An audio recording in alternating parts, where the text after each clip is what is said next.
Hello, and welcome to Under 1000. My name's Thomas Flower, and each episode I'll read you a new piece of flash fiction. All of the stories are 1000 words or less. Today, I'll be reading A Little Companionship.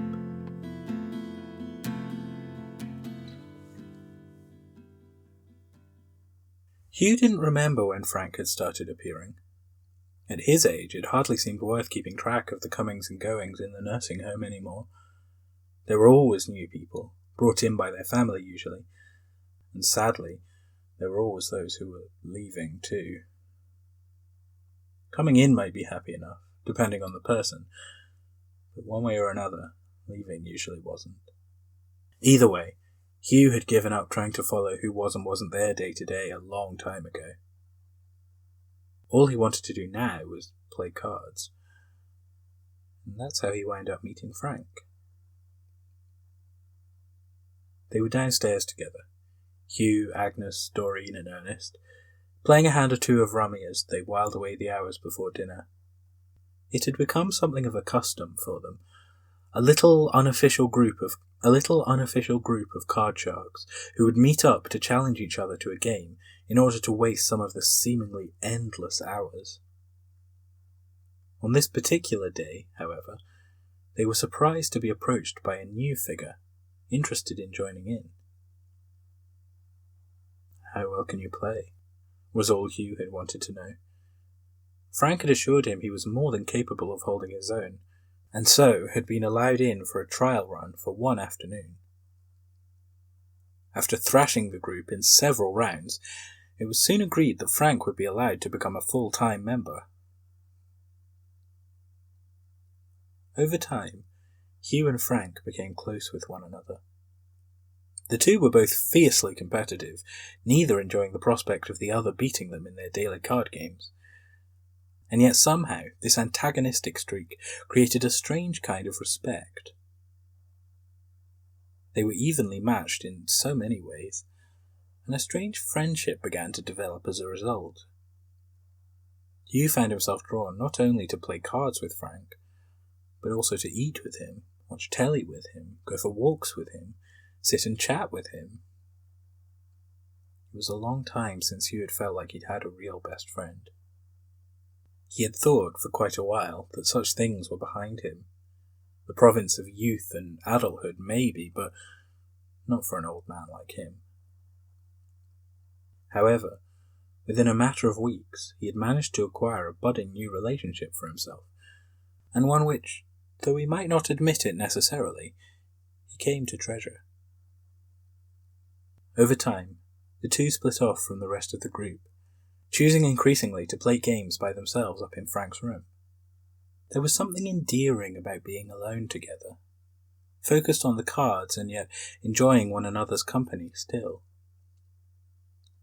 It was the perfect combination of the best parts of their friendship, thought Hugh, and he imagined that the glint in Frank's eye indicated that he thought the same.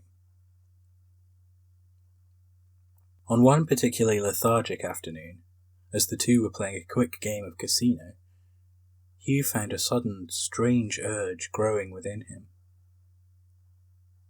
When the round was done, and the cards left on the table momentarily, he reached out for a brief, spontaneous moment and landed a kiss right on Frank's cheek. "What was that for, then?" Frank asked immediately, confused but seemingly unoffended. Hugh barely knew what to say. What had it been for? He had been gripped by this strange, unexplainable urge, and now he didn't know how to put his thoughts into words. I don't know, Frank. I'm sorry, that was stupid. Forget about it," he finally stammered out, suddenly ashamed of himself. "I don't think I can forget something like that, Hugh. Come on, tell me. What's going on?" Suddenly, to his own surprise as much as Frank's, a wave of emotions came spilling forth, running out in a jumbled volley as Hugh tried desperately to explain what he was feeling. "I've just been so happy with you, Frank, and And it's been a long time since I felt like that, I suppose. The wife's been gone for years now, and the kids hardly visit that much anymore.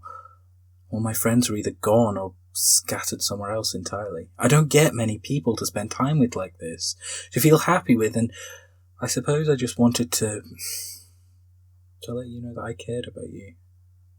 That's all. It's stupid. It was a strange, impulsive decision. I won't do it again, I promise. I'm sorry, Frank. I hope this won't change things between us. Frank waited for a minute, letting the rush of words wash over him, taking time to prepare a response. I think it will change things, Hugh. I think it will. Oh, Frank, I'm so sorry. I only wanted to be your friend. It was just nice to have someone to spend time with, that's all. Please don't bring all this to an end over a silly, rash decision. Well, Hugh, I've enjoyed being your friend too. Don't misunderstand me. The cards and the walks and all the rest of it. It's been lovely for me to have company as well. But after that kiss, I'm wondering if there might be something more for both of us. It was you who was surprised this time, unsure where the conversation had taken them. It seemed a strange and foreign territory to him, but he pushed on regardless.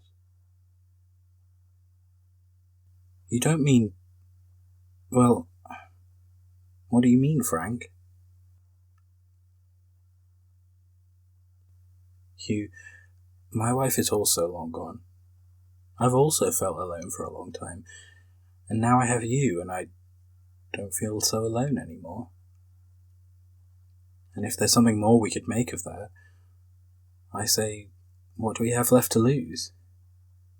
Neither of us have long for this world anyway, I'm sure.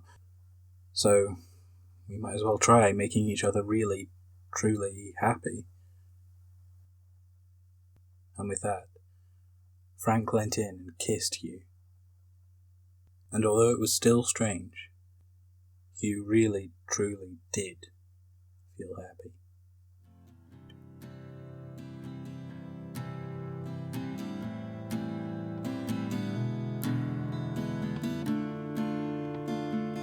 Thank you for listening to Under 1000. I'm your host, Thomas Flower. To follow the show online, look for Under 1000 Pod on Twitter or Facebook. If you'd like to support the show on Patreon, go to patreon.com/under1000pod, where you can sign up to read each month's stories in advance, as well as to have a thank you be read during these credits. The theme music is an instrumental version of In Between Days by Nick Tate and the Sharks. To hear the full song and more from the same EP, go to Nick Tate, NICTATE, and thesharks.bandcamp.com, or search for them on your favourite streaming platform. I hope you enjoyed this episode, and that you'll join me again next time for some more super short fiction.